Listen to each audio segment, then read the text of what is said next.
Assalamualaikum warahmatullahi wabarakatuh. Eh, Menyambung cerita tentang KDRT, tapi di mana KDRT dengan pemukulan itu saya berbicara tidak pada satu gender, tidak pada satu gender ya, gender laki-laki atau perempuan.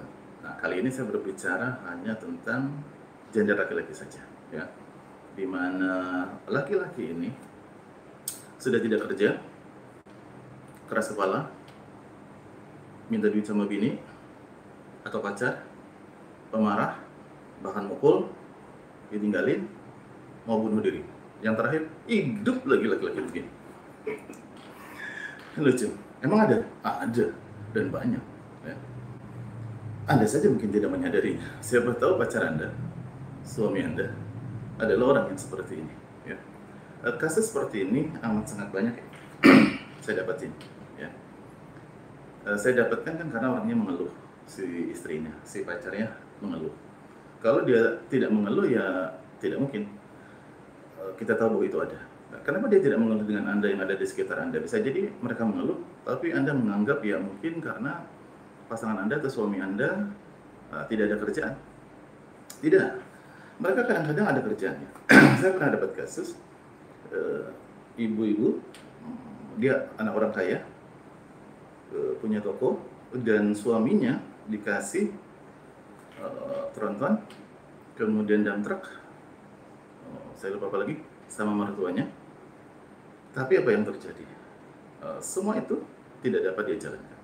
Tetap istrinya yang menjalankan. Dari yang diberi modal itu tidak ada hasil, malah yang ada si istri keluar uang untuk memperbaiki dari barang-barang yang diberikan tersebut. Si suami kerjanya hanya tidur, tidur tengah malam, bangun siang. Si istri sudah bangun jam 6 pagi untuk buka toko, suami bangun jam 10 pagi, kemudian dia pergi ke toko karena di depan rumahnya di pinggir jalan, duduk, harus ada kopi yang disiapkan oleh istri, kemudian ada teman datang untuk ngobrol, jam 12 dia balik ke rumah dan tidur lagi. Fakta ya. Ini baru satu kasus. Kasus yang banyak. Sebenarnya di kota besar sangat banyak. Dan angka ini juga semakin hari semakin meningkat. Jadi statistiknya sebenarnya saat ini amat sangat tinggi laki-laki seperti ini. Anda lihat saja sekarang. Jangankan yang tua ya. Anak-anak muda saja yang masih muda ya, nakal kadang-kadang. Mencari pacar yang sudah bekerja. Untuk dia bisa numpang hidup. Numpang makan dengan pacarnya. Yang sudah tua, baik itu yang mau cari istri ataupun si duda yang pernah ditinggalkan perempuan atau istrinya, pun juga tetap akan mencari orang perempuan yang sama agar dia bisa dapat hidup. Bisakah atau dapatkah Anda mengenali laki seperti ini? Saya yakin Anda tidak dapat mengenali laki-laki seperti ini karena akhirnya Anda terkecoh dan menerima dia. Ya. Karena apa? Kebanyakan laki-laki yang seperti ini ya, biasanya laki-lakinya ganteng, putih, bersih, bahkan kadang-kadang bodinya juga bagus, atletis. Ya, karena dia suka olahraga, dia suka nge-gym, ya. Dan kerjanya cuma di gym, tidak ada kerjaan yang lain. Kalau di gym, dia suka ngerayu wanita yang ada di gym. Artinya apa? Orang laki-laki seperti ini khas, dia adalah perayu.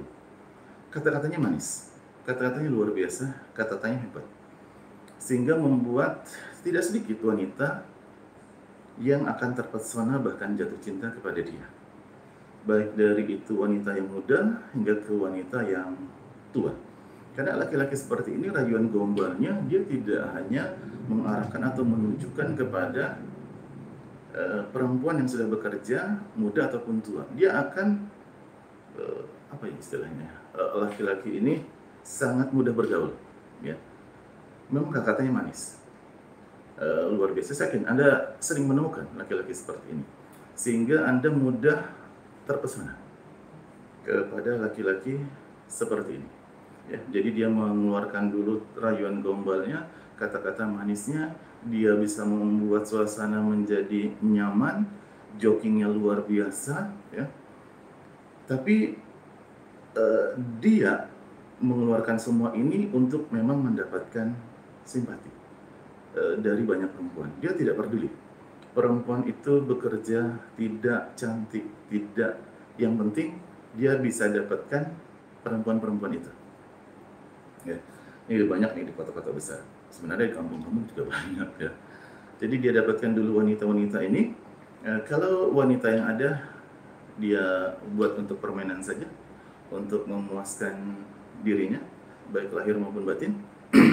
Sedangkan wanita yang lain dia buat untuk menjadi ATM dirinya, ya. Tapi kadang-kadang lucu juga kita mendapatin. Kan harusnya laki-laki adalah pemimpin, laki-laki lah yang memberikan yang terbaik buat wanita. Tapi ini kebalik, wanita yang akhirnya terjebak dengan laki-laki seperti ini, dan wanita-wanita ini yang mau memberikan uangnya kepada laki-laki seperti ini. Memang kadang-kadang jebakan pertama dari laki-laki seperti ini, saya mengucapkan berulang-ulang kata menjebak, ya, kata-kata rayuan. Ini yang harus Anda perhatikan pertama kali dari laki-laki seperti ini. Ya, dari rayuan yang hebat, kadang-kadang dia mau berkorban sedikit, bukan banyak, ya. Mentraktir Anda ke tempat tertentu, ngajak Anda jalan-jalan ke tempat tertentu. Tapi kalau ke mall dia takut, ya, karena nggak ada duit, karena dia tidak bekerja. Tapi bisa juga dia ngajak ke mall, tapi hanya untuk jalan-jalan, untuk lihat-lihat. Karena untuk cuci mata, ya, untuk buat healing lah, untuk membuat diri kita nyaman, tidak terlalu tegang dan tidak terlalu stres. Tapi dia tidak keluar duit biasanya. Kalaupun pas dia ada duit, dia mau keluar duitnya. Tapi tujuannya untuk apa? Mencari perhatian si dia, mencari perhatian kamu bahwa dia ada duit dan dia mau berbagi kepada kamu. Tapi itu tidak seringnya. Cuman kadang-kadang wanita ini apa? Paling mudah itu dirayu, paling mudah itu disanjung. Sehingga wanita-wanita seperti ini yang mau dirayu oleh dia sebenarnya mempunyai karakter yang sama. Ya. Karakter apa? Ya, mudah dirayu. Bukan wanita yang punya prinsip hidup dan pernah mempelajari pengalaman hidup sebelumnya menjadi pijakan kehidupan sebelumnya. Karena rata-rata wanita-wanita yang mudah dirayu oleh laki-laki seperti ini adalah juga wanita-wanita yang sering gagal dalam berhubungan dengan laki-laki yang lain, baik itu berpacaran ataupun dia sudah kawin sehingga dia menjanda, ya. Nah, ini dicatat nih wanita. Anda harus benar-benar dapat belajar dari pengalaman hidup untuk menemukan laki-laki yang tepat. Karena itulah saya buat juga video ini, ya. Jadi dia memberikan yang terbaik buat Anda dan Anda terpesona, sepertinya dia amat sangat baik kepada Anda. Dia mampu memberikan perhatian lebih kepada Anda dengan chat, SMS, video call, dan lain sebagainya, sehingga Anda merasa dia benar-benar memperhatikan Anda. Tapi dia berkata apa? Ya, aku kan perlu dana untuk video call sama kamu, dan aku kehabisan uang, tolong belikan dong sayang pulsa buat aku. Nah, satu kali saja laki-laki ini ngomong seperti ini udah tanda. Laki-laki ini selanjutnya akan terus melorotin Anda.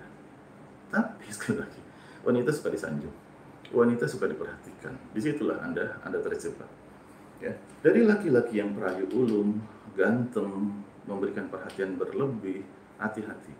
Kelainan laki-laki ini adalah bukan hanya pada karakter saja, tapi memang pada otak yang bermasalah, otak bagian depan pada lobus frontalis, ya. Ciri-cirinya adalah memang moral etik sopan santunnya tidak ada, ya. Oke, kita anggap dia merayu Anda dengan rayuan yang baik, dengan sopan santun yang ada, ya.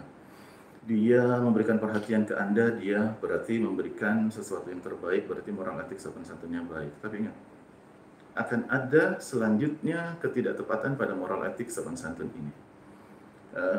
Dia bisa satu malam dua cinta misalnya, ya. Jadi setelah selesai menghubungi wanita ini, dia akan menghubungi wanita yang lain, sehari pun juga dia akan seperti itu, ya. Jadi moral etik dan sopan santunnya sebenarnya di balik kebaikan dan kebenarannya itu adalah ketidakbenaran, ya, buruk.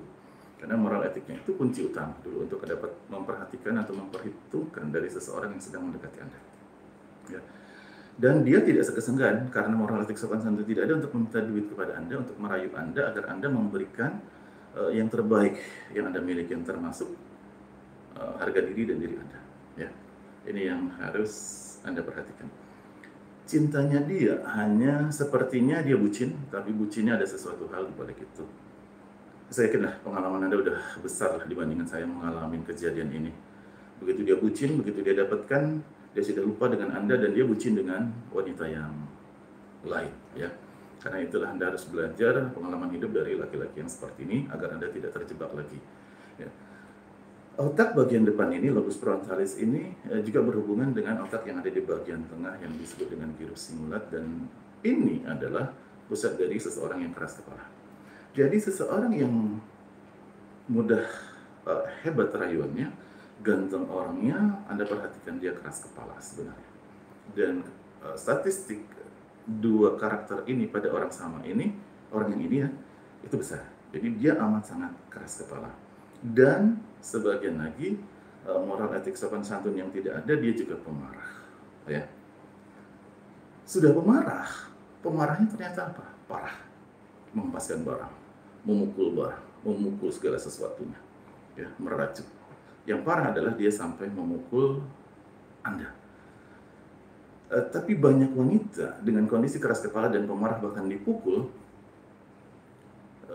berkali-kali dengan berdarah bahkan hampir mati seperti video saya sebelumnya, tetap merasa bahwa laki-laki ini amat sangat mencintai dan menyayanginya karena dia merasa laki-laki ini berbeda dengan laki-laki yang sebelumnya.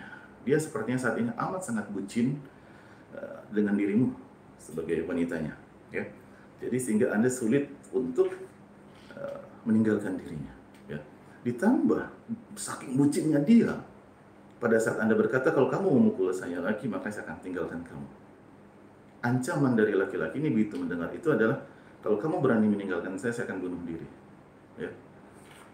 Saya akan potong berat nadi saya di depan kamu agar kamu tahu bahwa saya amat sangat mencintai diri kamu. Ini bukti saya berani mati atas cinta saya, atas sayang saya kepada kamu. Atau kalau berada di ketinggian tertentu, dia bilang, saya akan meloncat dari jembatan ini, saya akan meloncat dari gedung ini, agar kamu tahu, inilah bukti sayang dan cinta saya kepada kamu. Bahwa saya mau mati atau berani mati untuk mempertahankan cinta ini. Saya tahu saya salah, tapi saya tetap mempertahankan cinta kita ini, ya, dengan bukti bahwa saya akan mati untuk kamu. Nah, sekali lagi Anda pahami, pada saat seseorang mau bunuh diri seperti ini, baik dia mengatakan ataupun sudah pernah melakukan, ya, ini bukan bukti cintanya dia kepada kamu, ini bukti karakternya. Dia adalah seorang pemarah dengan pikiran kelam di dalam dirinya. Ini sudah sebuah keabnormalan, bukan sebuah kenormalan bukti cinta, tidak. Karena inilah yang nanti akan terus menghajar kamu dan terus akan kemungkinan besar untuk membunuh kamu sebagai pasangan hidupnya. Nah, kemungkinan besar dia untuk bunuh diri bisa besar, bisa kecil. Ini sudah saya bahas pada video saya sebelumnya, ya. Jika melihat lagi di video saya sebelum ini. Tapi yang perlu Anda pahamin bahwa kemauan dia membuktikan dengan cara bunuh diri, dengan menyayat, dengan gantung diri dan sebagainya, itu bukan bukti cintanya dia. Itu bukti dia takut kehilangan kamu karena kamu adalah tempat bergantungnya dia. Kamu adalah ATM-nya dia. Tidak ada orang lain saat ini yang dapat dijadikannya ATM yang mampu memberikan kehidupan yang nyaman kepada dia. Sadari itu. Ya, artinya apa? Dia memanfaatkan kamu sebagai wanita untuk menghidupi dia. Pada saat kamu mendapatkan laki-laki seperti ini dan kamu bertahan dan akhirnya suatu saat kamu menyesali hal ini, dan kamu juga baru mendengar video ini hari ini mungkin, padahal kamu sudah lama menjalin hubungan, bahkan berumah tangga dengan dia, baru menyadari setelah melihat video ini, kemudian Anda menyesali dan Anda mau memutuskan kepada dia, tapi Anda mengatakan, sudah keputusan yang terlambat. Bukan itu. Keterlambatannya adalah apa? Pada saat Anda menghasilkan anak, keturunan dari dia, ya, maka kemungkinan besar anak-anak Anda juga akan mempunyai karakter yang sama dengan ayahnya ini. Dan ini sangat besar diturunkan pada anak laki-laki. Ya, berarti apa? Anak perempuan pun juga dapat diturunkan dan dibuktikan. Saat ini ada banyak perempuan pula yang mempunyai karakter seperti ini. Malas bekerja keras, maunya bekerja santai, tapi dapat uang banyak dengan cara yang nyaman. Contohnya adalah wanita yang open BO. Banyak wanita yang tidak mau bekerja di toko, banyak wanita yang tidak mau merintis hidupnya, maunya pengen ketemu laki-laki yang royal, ya. Padahal pada saat dia dapat laki-laki royal dan dapat duitnya pun juga habis entah kemana. Karena rata-rata orang seperti ini tidak punya planning hidup ke depan, mau hidup seperti apa. Sekali lagi, ciri khas dari orang-orang ini adalah hidup santai, nyaman, uang datang, banyak, makan enak, istrinya cantik, kalau perempuan suaminya ganteng, kemudian kalau laki-laki dia perempuannya atau istrinya banyak. Ya. Ini ciri khasnya. Dan jumlah ini amat sangat banyak, tidak hanya di kota Banjarmasin, tapi juga di seluruh Indonesia, bahkan saya perhatikan juga di seluruh dunia. Ya. Kalau ada pertanyaan, ya, silahkan Anda ketik di kolom komentar. Yang paling penting Anda subscribe video saya, tekan tombol loncengnya, dan tekan like-nya. Karena itu amat sangat berharga buat saya. Ya, saya akan lebih bersemangat lagi kalau Anda melakukan hal itu untuk terus membuat konten-konten yang terbaik untuk Anda. Kalau Anda malu dengan pertanyaan di kolom komentar, Anda bisa kirim ke email saya yang ada di deskripsi. Ya, Anda juga bisa masuk ke Instagram saya dan silakan direct message ke saya. Terima kasih. Kita ketemu lagi di video saya selanjutnya. Selamat pagi. Assalamualaikum warahmatullahi wabarakatuh.